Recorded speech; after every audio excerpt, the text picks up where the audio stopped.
Hello everyone, this is Joe the Orange and today I'm playing the Cavalry on Alexander.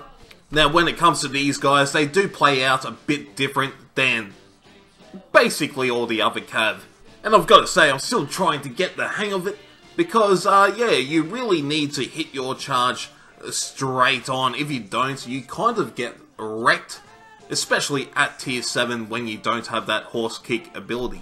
And what I mean by that, on other Cav, you need to win the charge. Well, it's always good to win the charge, but you don't have to hit them directly. You can just snip the side of them, etc. And that usually gives you the advantage and you can kill them in melee combat after that. With the Alexander Cav, you need to wipe out a bunch of the enemy Cav with your hammer ability, hopefully with wedge up, or else you're going to be at a disadvantage, because they are the weakest in melee combat. Having said that though, their charge is the greatest in the game, so you got that going for you. And that's what Alexander Cav basically comes down to. You have to hit that charge. If you fucking fluff it, you mess it up, you're going to be in for a bit of trouble. Which is why I like to separate my units into at least 2 groups. As you can see, I've got the charge there, a direct hit, and that's what you really want. And I'm going to leave one unit in melee combat with that anvil ability, while my other unit leaves the combat situation, waiting for that hammer ability to come back up. Now there is plenty of reasons why you should not blob with your Alexander Cav. The big one is, if you miss your hammer ability, you're basically in for a world of pain. You're not going to enjoy it in the slightest. Secondly, you're not going to get the most out of your anvil ability, which does reduce the enemy charge deflect. And that doesn't mean anything if you are blobbed up. Now back in the day, the good old days, you could blob up and be a fucking scrub and do really well with Alexander Cav. They nerfed that though. Now you have to at least use a bit of brain power and not be a giant scrub. And that's what I like about this unit now. It's the least forgiving of all the cavalry, but the payoff when you get those charges in correctly is just amazing. And all the other Cav is scared shitless of you as long as you do have that hammer ability still up. If they see you miss it or charge something else, they're going to take advantage of that. One thing to be careful of is the barbarians. They will try to bait you out. They have such a high turn speed that they can almost get right on top of you and still outrun your hammer ability. The best thing to do is try to charge them at the last second, and if that doesn't work, they probably still will fucking dodge it. You still have 2 more charges up, and you can do the same with them. And by the time you've used those 2, your first one will be back up. And that's why you don't want to just be pressing hammer 24/7 on all 3 units at once. Because, yeah, if you miss something, you miss one of your charges, you're fucked. You're just fucked. Like I did there. That's not a very good charge. But luckily, this unit's about to rout, so I can get rid of it. The other tips I can give you is when you see Scipio pop his oath ability, just run. Run for the hills, wait for it to wear off. What you can do is hover around until it wears off, and then just use that hammer on him with your wedge, and that will finish his units off. Now that we have talked about how to deal with the enemy Cav, the other units you can take on are the barbarians. It seems like everything can take the barbarians on. But yeah, if you get a good charge on them, smash into them, you'll wipe out half their units, pop their anvil, you'll lose some guys when you are retreating, but you'll still come off on top most of the time. And that is where dash does come in handy. You can pull out of combat very quickly because of that ability. Now you'll see here I am separating my 2 units. That's because if I send both of them after the archers, these slingers are just going to shoot the shit out of me. And the same thing would happen if I sent both my Cav after the slingers. The archers would turn around and shoot me to death.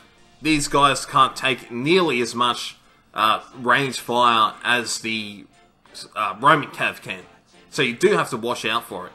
Basically, you want to keep as many ranged units in combat as possible so they can't shoot as easy.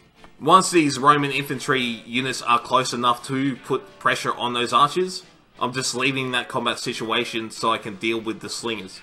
One thing to remember is using hammer will kill the ranged units much quicker than just trying to melee them down. So in some cases it's better just to leave the combat when your hammer's almost up and line up another charge. Another thing I've seen people do is play one spear unit with 2 cav. That way, after the initial charge, the spears can get in there to finish anything off.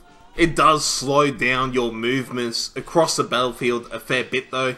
Also, you can do 1 pike, 2 cav, that works out pretty well because you can anvil a bunch of, like say, 3 Roman infantry and then use those pikes to go in and clean them up. Of course, both those options do slow you down. You will have to stay near your infantry, and that can be a pain in the ass when you're trying to sneak behind enemy lines getting to all their ranged units. Also, in my opinion, it's not the best cav to start off trying to learn how to play. You're better off learning cav on Scipio especially, or the Barbarian cav. Mainly because controlling wedge, well, controlling your units in general, when you use that wedged ability, can be, in my opinion, well, maybe some people didn't have a problem using wedge. I fucking did. When you have it activated, they don't seem to go exactly where you want them to go. They have a mind of their own, and I swear to God, I fucking swear, that their turn speed does not seem as good. On the tooltip, it doesn't say it nerfs the turn speed, but I mean, I'm pretty fucking sure it does.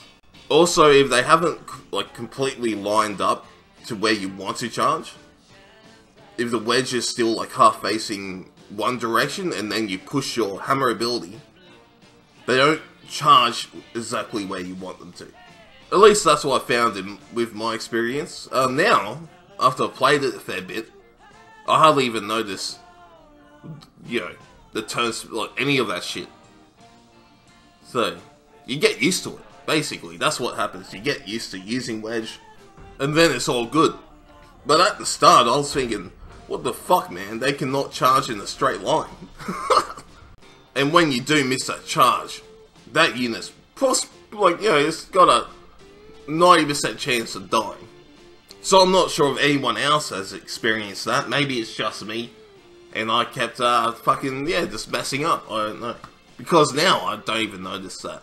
Another thing I would say about the Alexander Cav, you do take a lot of range damage, even though you're slower than the Barbarians. Sure, the Barbarians take more range damage, but they also have the ability to dodge pretty damn easy. And the Roman Cav, well, they just don't take that much from archers, etc. at all. Well, the Alexander Cav is in the middle. The worst fucking place to be. So I'd say they're the worst at actually taking ranged units on.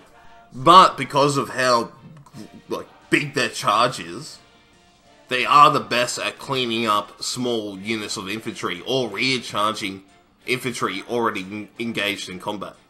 Another thing to keep in mind is that anvil can be used for more than just lining up another charge. One thing I do enjoy doing is anviling the elephants. That way, when they're chasing ranged units, they come to a halt, and that then allows the ranged units to nuke them down. There's heaps of uses for those abilities, so just use your imagination. And I hope you guys enjoyed this video. Please subscribe and thumbs up and all that shit, and I'll see you next time.